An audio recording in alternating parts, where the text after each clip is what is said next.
हिमाचल का ईमानदार मंत्री। नमस्कार, आप देख रहे हैं दिव्य हिमाचल टीवी और मैं हूं आपके साथ पल्लवी शर्मा। मैं आपके सामने हाजिर हूं हिमाचल आज का मुद्दा लेकर। हिमाचल प्रदेश में जैसे जैसे चुनाव नजदीक आ रहे हैं वैसे ही यहां की सियासत भी गर्मा रही है। वर्तमान सरकार के साथ ही विपक्ष में बैठी कांग्रेस इन दिनों आक्रामक नजर आने लगी है। वर्तमान सरकार के कथित भ्रष्टाचार को उजागर करने के लिए कांग्रेस ने एक चार्जशीट कमेटी तैयार की है और उस कमेटी के अध्यक्ष पूर्व विधायक राजेश धर्माणी को बनाया गया है। राजेश धर्माणी के अनुसार कांग्रेस इस चार्जशीट को 15 अगस्त से पहले राज्यपाल को सौंपेगी। बताया जाता है इस आरोप पत्र में हिमाचल के सिर्फ एक मंत्री को छोड़कर बाकी सभी पर भ्रष्टाचार के आरोप जड़े गए हैं।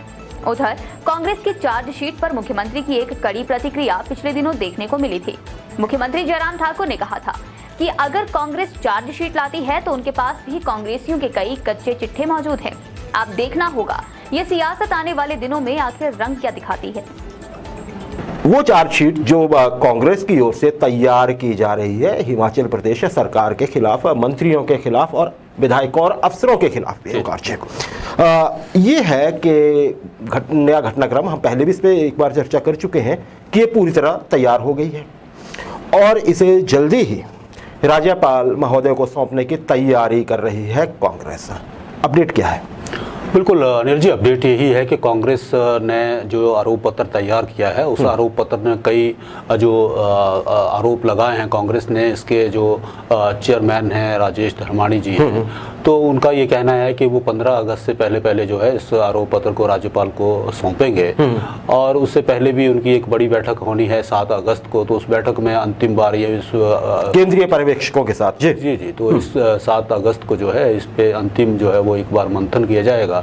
उसके बाद ये राज्यपाल से मिलेंगे और इस चार्जशीट को उनको सौंपा जाएगा। राज्यपाल साहब को सौंपी जाएगी चार्जशीट। ओंकार जी, देखिए, एक तरफ तो 15 अगस्त के लिए सरकार तैयारी कर रही है कि बहुत सारे तोहफे बरसाने हर किसी पे, और उससे पहले चार्जशीट सौंपना मतलब कांग्रेस शायद ये समझा जा रहा है कि मुद्दा एक नया तैयार करने की तैयारी में है।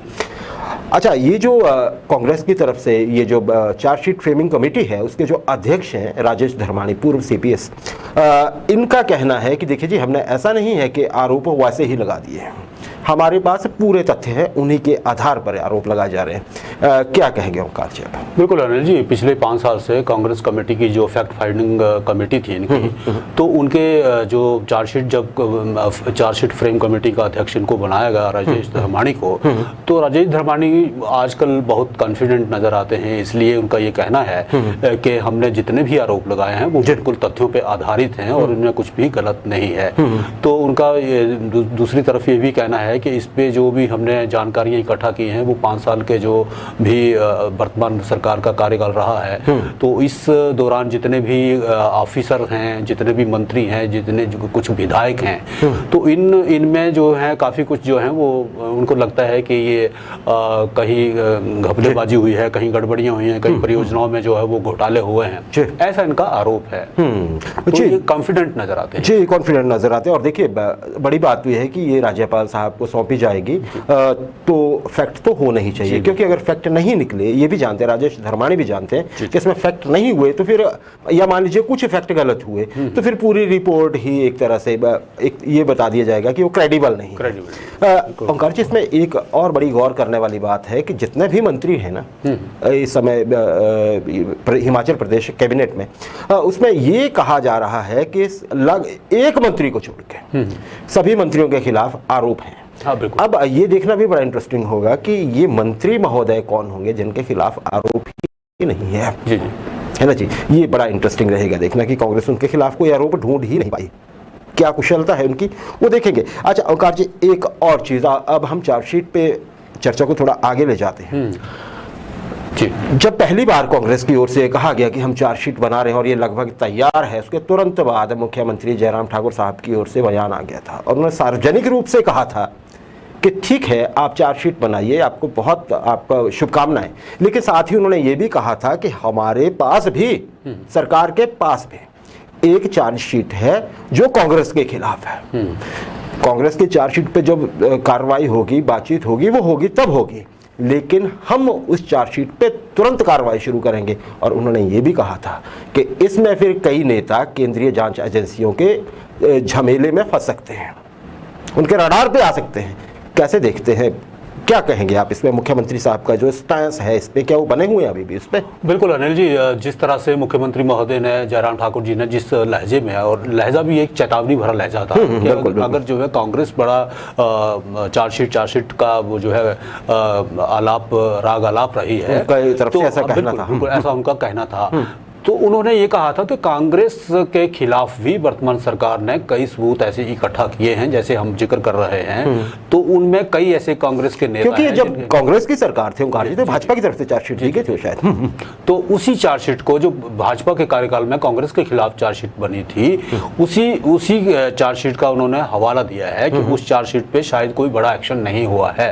और अब जब कांग्रेस इस चार्जशीट पे शोर मचा रही है, तो हमारे पास जो चार्जशीट है, हम उस चार्जशीट पे बिल्कुल एक्शन लेंगे, और जब इस पे एक्शन लिया जाए तो कांग्रेस के कई जो नेता हैं उनको जो है वो मुश्किलात का सामना करना पड़ सकता है। जी जी, ऐसा मुख्यमंत्री साहब ने कहा था। देखिए ओंकार जी, हम देखें ये पिछले इस सरकार का जितना भी कार्यकाल रहा है, अब तो आप 5 साल ही लगभग गिन लीजिए इसको, इसमें वेंडेटा पॉलिटिक्स नहीं हुई, बदले की एक राजनीति नहीं नजर आई इन 5 सालों में कम से कम। हालांकि कांग्रेस की ओर से आरोप जरूर लगाया जा रहा है कि भाजपा बदले की कार्रवाई कर रही है।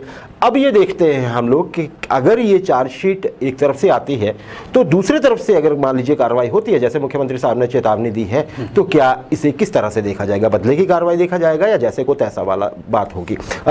ये बड़ा इंटरेस्टिंग होने वाला है। हम अपने दर्शकों को ये बता दें, ये कोई छोटी खबर नहीं है और उस पर छोटा घटनाक्रम नहीं होने वाला है। ये जब भी होगा, अगर ये हुआ तो ये बड़ा घटनाक्रम होने जा रहा है। और चुनावी जो आगे आप ये समझिए हिमाचल की सियासत है, वो उसके आसपास घूम सकती है, धुरी हो सकता है ये। ओंकार जी, एक और चीज़ अब कांग्रेस के तरफ से जो कही गई है, देखिए हम बड़े दिनों से देख रहे हैं कि कांग्रेस मुद्दे सेट कर रही है। जैसे पहले कांग्रेस की तरफ से ये कहा गया कि हमारा सबसे बड़ा जो मुद्दा होगा वो कर्मचारी होंगे, चुनावी मुद्दा, और उसमें भी ओपीएस। ये बार बार कहा गया कि ओपीएस हम पहला फैसला ही ये लेंगे अगर सरकार हमारी बन जाती है। युवाओं की बात कही, सब कुछ कहा।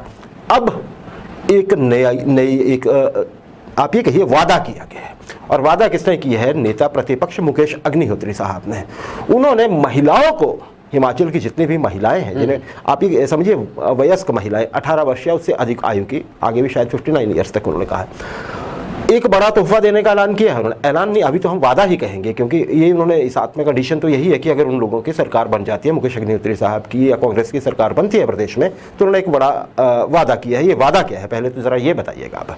बिल्कुल अनिल जी, मुकेश अग्निहोत्री नेता प्रतिपक्ष हैं और उन्होंने कल एक बयान दिया था, बयान भी दिया, वादा भी किया। वादा ये किया कि अगर सत्ता में वो आते हैं, कांग्रेस सत्ता में आती है, तो हिमाचल की जो महिलाएं हैं उनको प्रति माह जो है वो 1,500 रुपये का भत्ता दिया जाएगा। जी जी, 1,500 रुपये। जी जी।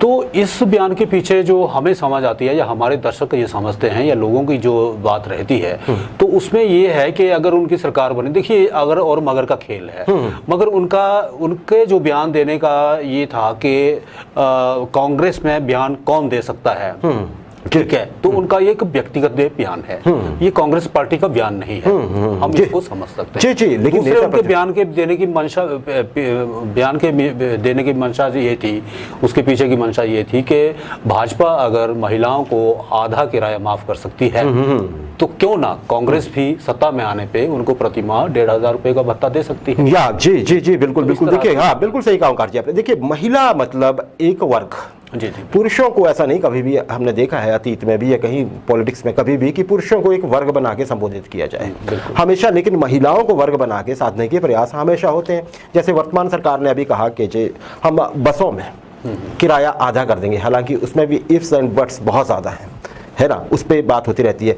लेकिन यहाँ मुकेश अग्निहोत्री साहब ने जो बयान दिया उसमें सभी महिलाएं, ये कहा उन्होंने। अभी उसमें कोई कैटेगराइजेशन नहीं है कि इस वर्ग की महिलाएं या इस तबके की महिलाएं या जो नौकरी नहीं करती हैं महिलाएं या क्या, अभी तो एक ब्रैकेट में वो सारी महिलाएं इकट्ठी नजर आ रही हैं। तो ये भी लग रहा है कि आधी आबादी जिसे कहा जाता है, महिलाओं के लिए आधी आबादी शब्द इस्तेमाल होता है ओंकार जी, आधी आबादी को साधने का भी एक प्रयास है और ये एक इंटेलिजेंट मूव बताया जा रहा है। देखिए जी, एक्सपर्ट जो मान रहे हैं कि अगर महिलाओं ने इस चीज़ पर गौर किया तो एक तरह से इसमें थोड़ा सा प्रयास भाजपा को भी करने पड़ सकते हैं। ये तो बात हो गई ओंकार जी, एक इसका पार्ट ए हो गया। अब पार्ट बी भी है इस चीज़ का, और ये जो पार्ट बी है ये ज़्यादा महत्वपूर्ण हो जाता है। अब ये देखिए कि इंडिपेंडेंट लोग, सिर्फ भाजपा वाले नहीं, आम आदमी खासकर युवा अब एक सवाल उठाने लगे हैं कल से ही, और सोशल मीडिया आप उठा के देख लीजिए, आपको बहुत सारे ये चीज़ मिल जाएगी। सवाल ये उठाया जा रहा है कि हिमाचल के संसाधन कितने हैं, ये हम सभी जानते हैं। सरकार चाहे कांग्रेस की हो, भाजपा की हो, संसाधन लगभग उसी गति से बढ़ते हैं जितना कि बढ़ते आए हैं। प्रोपोर्शनेट इतने होते, कोई बहुत बड़ा जंप नहीं है। जितनी हमारी रिक्वायरमेंट होती है ओंकार जी, उतनी हमारे पास आमदन नहीं है हिमाचल की। तो जब ये वादे पे वादा किया जा रहा है, एक तरफ ओपीएस का वादा, चलिए वो कर्मचारियों को है, वो तो ऐसा लग रहा है कि कहीं ऐसा भी हो सकता है कि यही सरकार देते हैं, और उसमें जैसे कर्मचारी बताते हैं कि चलिए उस पर हम आगे अगले सेगमेंट में चर्चा करेंगे कि उसमें उल्टे सरकार का फायदा है। लेकिन ये जो वादा है ओंकार जी, बिना मांगे हर महिला को हर महीने 1,500 रुपया, लोग ये पूछ रहे हैं कितना पैसा आएगा, कहाँ से, मान लीजिए कांग्रेस की सरकार आ जाती है, वो पैसा धन कहाँ से लाएगी जी? बिल्कुल अनिल जी, देखिए कि चुनावों के दौरान जो है नेता अपने तरीके से बयान दागते रहते हैं, ठीक है। अब आप देखिए से कि सुप्रीम कोर्ट इसी मुद्दे पे जो है वो सक्रिय हो चुका है, हाँ, फ्रीबीज के खिलाफ। हाँ जी। सुप्रीम कोर्ट की जो टिप्पणी है वो बड़ी गौरतलब है। सुप्रीम कोर्ट ने कहा है कि चुनाव प्रचार के दौरान मुफ्त में रेवड़ी बांटने के वादा जो है एक बहुत बड़ी गंभीर समस्या है, और इससे निपटने के लिए एक संस्था बनाई जानी चाहिए। ये बड़ी ताज़ा खबर है। हाँ जी, ताज़ा खबर है, सुप्रीम कोर्ट की बड़ी टिप्पणी है ये। तो ऐसे में मुकेश अग्निहोत्री का ये बयान कई लोगों को अटपटा लगा है, विशेषकर कम संसाधनों और सीमित संसाधनों वाले हिमाचल प्रदेश में ऐसे वादे जनता को जो है वो कई बार चिढ़ा भी देते हैं। इसलिए लोगों की जो है इस पर प्रतिक्रिया आनी स्वाभाविक थी, और इस बयान के विपरीत भी लोगों ने अपनी जो है वो रिएक्शन दिया है। जी, रिएक्शन दिया। देखिए, एक समय होता था ओंकार जी जब चुनावी वादे होते थे, फिर कहते थे वादे हैं, वादों का क्या जी, सही बात। और तब कई बार एक वर्ग विशेष को या किसी कुछ लोगों को जो था वो अपील कर भी जाता था, चाहे उसका बेस है नहीं है, अलग बात है। लेकिन अब पूरी चीर फाड़। तभी तो अब कहा जाता है कि कोई भी राजनीतिक दल जब एक वादा करता है तो उससे ये भी पूछा जाना चाहिए, या पूछा क्या जाना है, पूछने से पहले दल को चाहिए या नेताओं को चाहिए कि वो बता दें कि हमारे पास रेवेन्यू ये होगा, इस वजह से हम ये दे पाएंगे, है ना जी। ये फिर बड़ा प्रैक्टिकल सा लगता है लोगों को। तो आज सियासत में ओंकार जी हम इतनी ही चर्चा करना चाहेंगे।